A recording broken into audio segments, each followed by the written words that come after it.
Good morning everyone. This is Raghu, Assistant Professor of Biotechnology from SR and BGNR Government College, Khammam.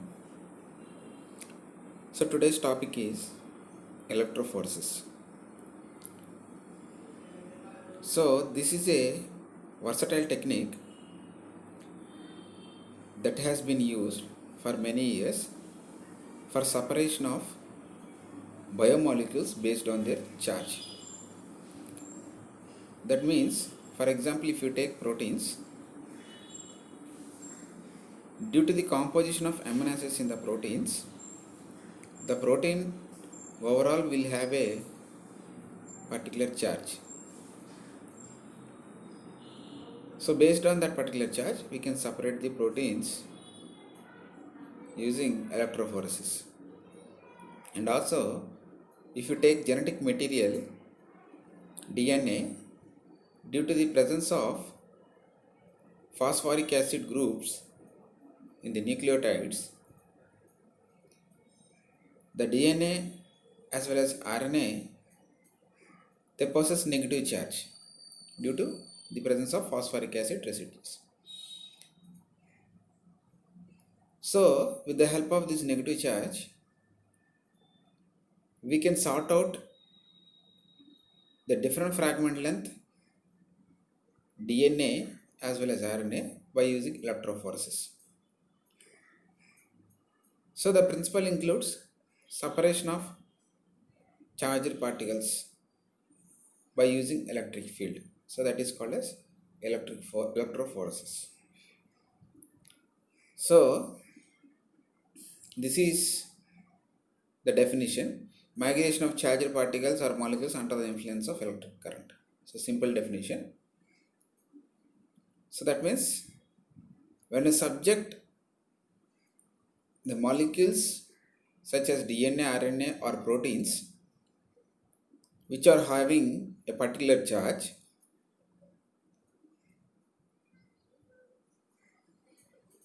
the movement of these biomolecules will be different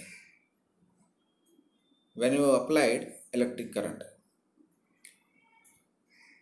So that means positively charged biomolecules will move towards negatively charged electrode and negatively charged molecules will move towards positively charged electrode. So that is behavior of these charged particles in an electric field. So that is electrophoresis. And if you see the movement, for example, if you take two proteins, one is 20 kilodalton, other one is 30 kilodalton. Both of having negative charge only. So both will move towards positively charged electrode. Then how you will separate and how they will behave in the gels. So the movement of a particular molecule also depends upon the size, shape and molecular weight of the biomolecule with respect to applied electric current. That means you take fibrous protein, globular protein, the movement of globular protein will be faster in the gel, whereas fibrous proteins, they will take time because they are long elongated. The movement will be very slow. Like that you can separate.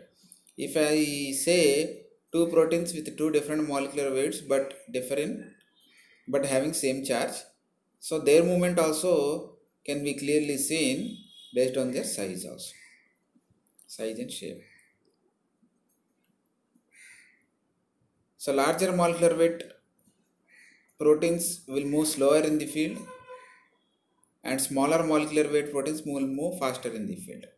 So it is not only depends upon the electric charge applied for the movement of the biomolecule, but it also depends upon the molecular weight, size and shape of the biomolecule also.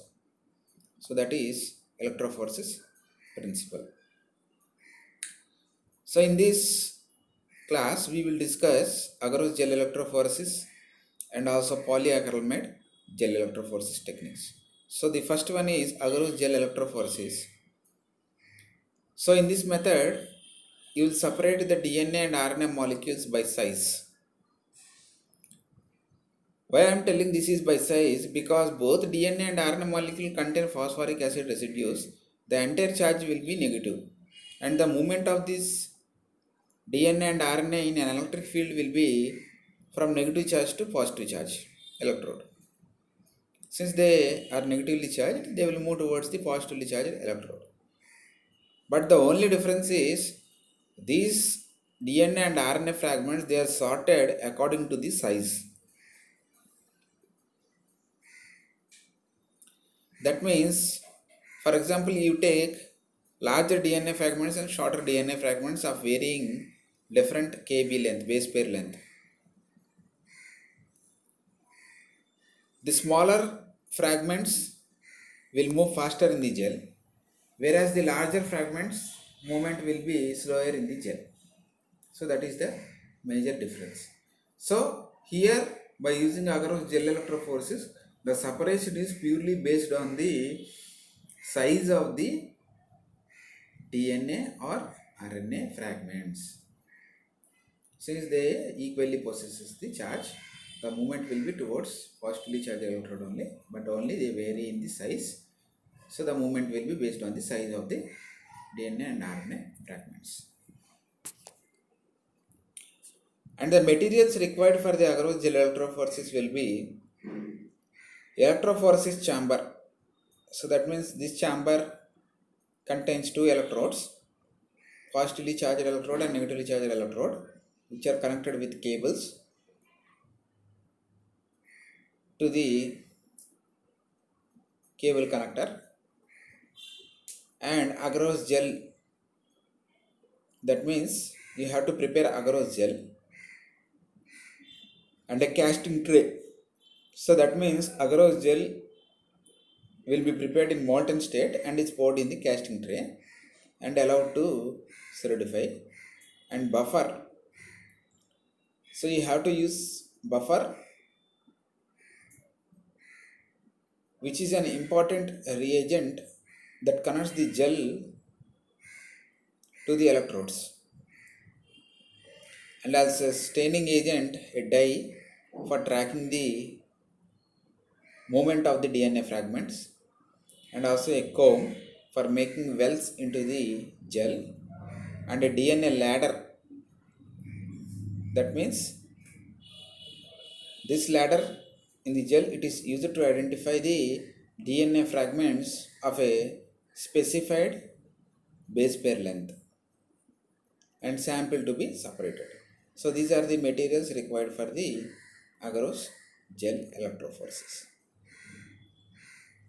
So as I mentioned, buffers play an important role in the movement of the DNA fragments. They connect the agarose gel to the electric field.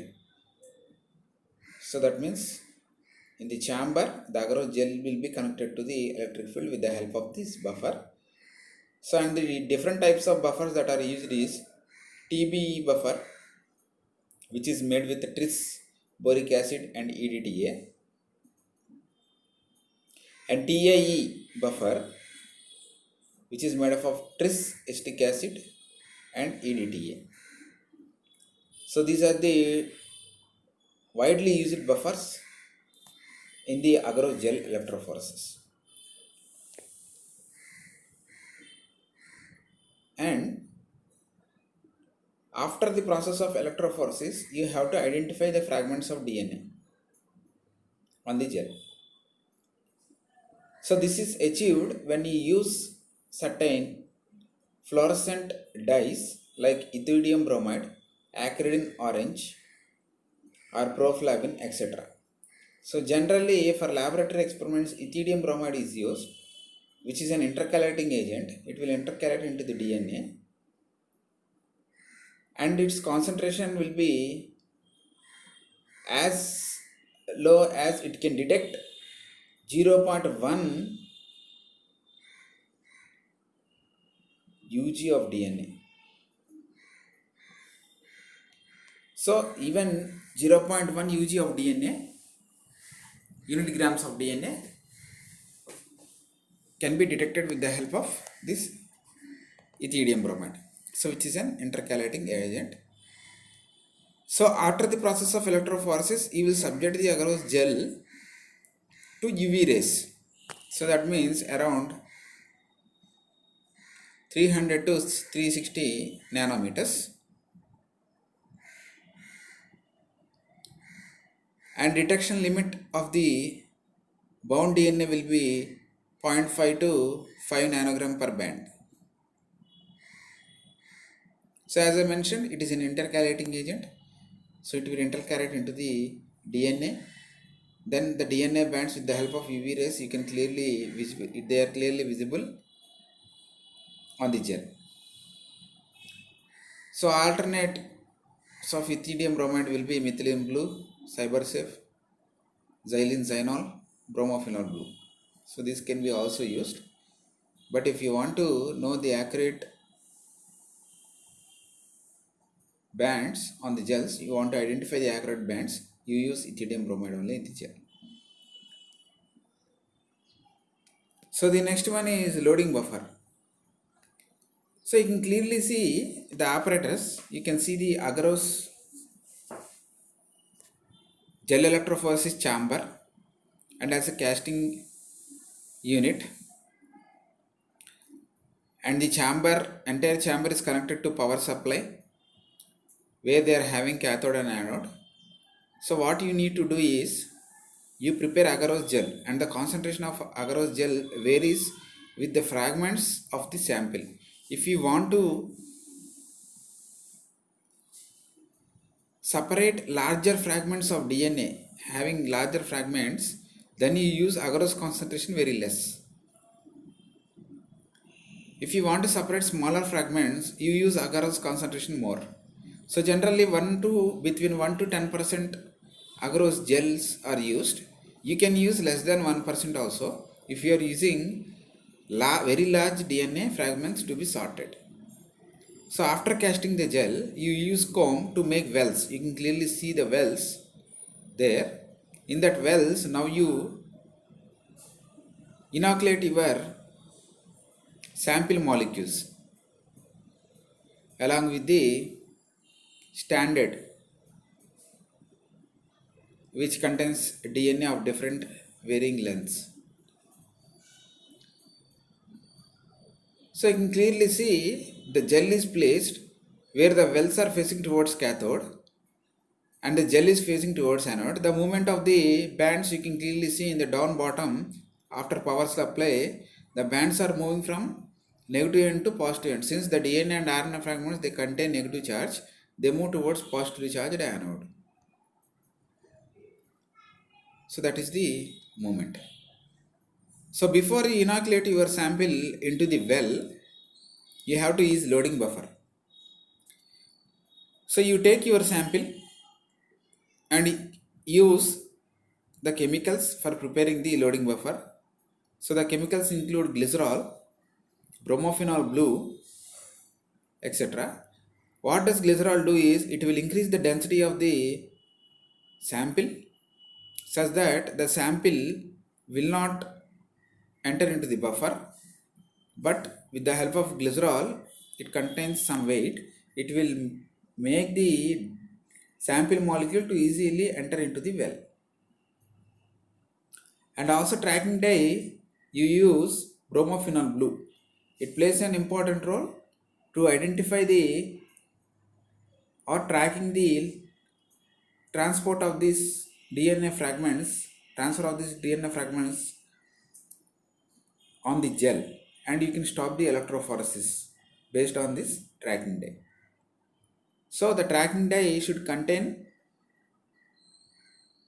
glycerol, which increases the density of the sample such that the sample is easily loaded into the well, and also bromophenol blue, which plays an important role in the identification of the traveling of the DNA fragments on the gel. So that is loading buffer. So this is how you perform the agarose gel electrophoresis, and you can separate the DNA fragments of your interest based on their size. So electrophoresis is based on the charge, Apart of that, in agarose gel electrophoresis, especially based on charge as well as the size of the DNA and RNA fragments. The smaller fragments will be moving faster in the gel, so that means they move faster means you can see lower molecular weight analytes which is marked there, and higher molecular weight analytes on the topper. So that means the movement of higher molecular weight molecules will be less on the gel, lower molecular weight will be more on the gel. So that is agarose gel electrophoresis, which is used in the identification and separation of DNA and RNA fragments. While coming to the applications of agarose gel electrophoresis, so generally it is the basic electrophoresis technique in southern and northern blotting, where after electrophoresis you will transfer onto nitrocellulose paper or DBM paper, and otherwise use electroblotting for transfer onto nitrocellulose or DBM paper. After that you perform autoradiography to identify the fragments of interest. So both the DNA fingerprinting technique, southern and northern blotting, use these agarose gel electrophoresis for the separation of DNA fragments of interest. So these are used to identify criminals in the criminal cases. As I mentioned in the DNA fingerprinting technique, it is used to identify the paternity, mother and father issues, to diagnose some genetic diseases and kinship of animals, and similarities and differences between the species, and identification of bacterial species also. So these are the applications of agarose gel electrophoresis. So the next one is polyacrylamide gel electrophoresis. So if you see the molecular weight and molecular size of the biomolecules, that means compare between proteins and nucleic acids. Nucleic acids will be larger in size, and the proteins will be smaller in size when compared to nucleic acids. So agarose porosity will be large, whereas polyacrylamide porosity will be smaller when compared to agarose. So that is why polyacrylamide gels are used for the separation of the proteins especially.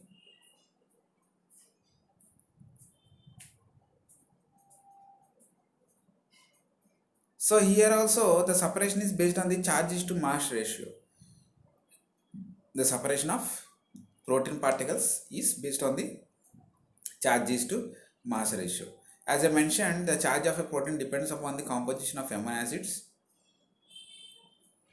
and also more the amino acids the mass will be increasing, lesser the amino acid the mass will be decreasing. So larger proteins will be moving slower, and smaller proteins will be moving faster. And the chemicals that are used in polyacrylamide gels is acrylamide and bisacrylamide. So acrylamide is the polymer, and bisacrylamide will be the cross-linking agent. And two other chemicals are APS and TEMID, ammonium persulfate, tetraethyl methyl ethylene diamine. So these two will play an important role in polymerization of the gel. They form free radicals and they play important role in the polymerization of the gel. So you can see clearly APS and TEMID, bisacrylamide and acrylamide. So bisacrylamide is the cross-linking agent, acrylamide is the polymer. You can see the polymerization of the gel with the help of APS and TEMID. So you can clearly see there green color parallel lines are cross-linked with pink color bisacrylamide, and this cross-linking is initiated by ammonium persulfate and TEMID. So this is how the gel is polymerized. So if you are using agarose gel, you just heat it and pour it. The agarose gel itself, it will solidify and polymerize. But here the polymerization does not require any heat treatment. It just required a chemical treatment with APS and TEMID. You mix required amount of bisacrylamide and polyacrylamide, and you pour APS and TEMID.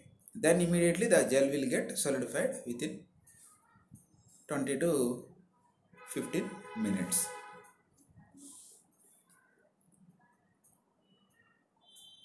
So there are two different kinds of gels. One is native gel and SDS gels. So native gels means here the sample particle, protein sample particle is used as it is without any treatment. So that means you can separate the native proteins based on the charge is to mass ratio, and intact you can separate without any treatment. There is no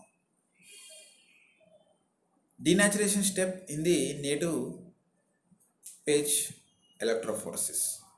So you can intact separate the proteins and you can use for further analysis. The activity also will not be lost with the help of native page. So here it is a method used to separate proteins in the native states according to difference in their charge density. So as I mentioned, so based on the charge is to mass ratio and in the native structure.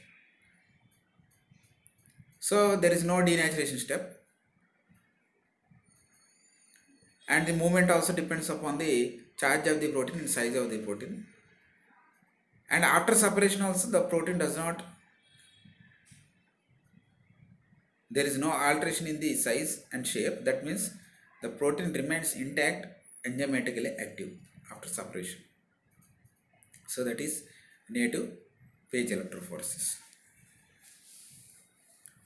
In SDS electrophoresis, you treat the sample with SDS, a detergent. So that means the sample will be denatured. Here two chemicals you will be using, one is beta mercaptoethanol and the other one is SDS. You can clearly see, so the proteins, they contain disulfide bonds. When you treat the proteins with beta mercaptoethanol, the disulfide bonds will be broken down. So disulfide bonds will be cleaved and sulfhydryl groups you will obtain. Then you treat that protein with SDS. So SDS is a detergent which will impart negative charge to the protein irrespective of its charge. For example, if you take positively charged protein, that means overall charge of the protein is positive. If you treat that protein with SDS, then the overall charge of the protein will be negative. So that means irrespective of the charge of the protein, the SDS will impart negative charge to the protein. So you can clearly see there. After treatment with beta mercaptoethanol, the protein lost its disulfide bonds. After treating with SDS, the protein lost its charge. Just it contains the charge of the SDS, that is negative charge.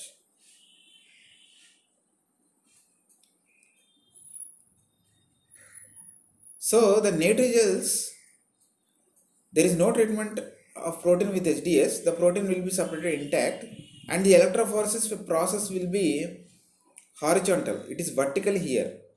So that means here all the proteins, they contain negative charge, they move towards positively charged electrode. So from top to bottom the movement. Here also, as the DNA and RNA molecules behave in agarose-gel electrophoresis, here also the proteins will behave the same in this SDS space. All the proteins will be having negative charge, but separation is based on the mass, size of the protein. Larger size proteins will travel lesser distance, smaller size proteins will travel faster in the gel. So that is the major difference in native and SDS gel electrophoresis. The sample particles are used intact in native gels, and in SDS phase the sample particles will be treated with SDS, which imparts negative charge to the protein irrespective of its charge. So this is polyacrylamide gel electrophoresis. So with the using two glass plates, you will cast the gel and you will use a comb to make wells for your sample. You can clearly see the gel is placed like that, and with the help of a loading die which contains glycerol and also bromophenol blue or Comasi blue. Generally, Comasi blue is used for the proteins. Bromophenol is used for the DNA and RNA. So, with the help of Comasi or sometimes bromophenol blue, you can use a loading dye. You can mix your sample and load into these polyacrylamide gels and subject it to electric field. That means power pack. So now you can clearly see the protein mixture on the top of the gel. So that is the porous gel which is polymerized with the help of timid and APS. And now when you applied electric current, the larger proteins travel less, they are at the topper position. The medium sized proteins, they entered into medium of the gel, and the smaller proteins, they travel large distance in the gel. So this is how the proteins move according to their size. So in STS space system, you use protein samples, and you can also use the protein marker as a standard. So in one well, you use the standard marker in order to identify the protein kilodaltons. That means molecular weight of the protein. To identify the molecular weight of protein, you use marker which is having variable molecular lengths proteins.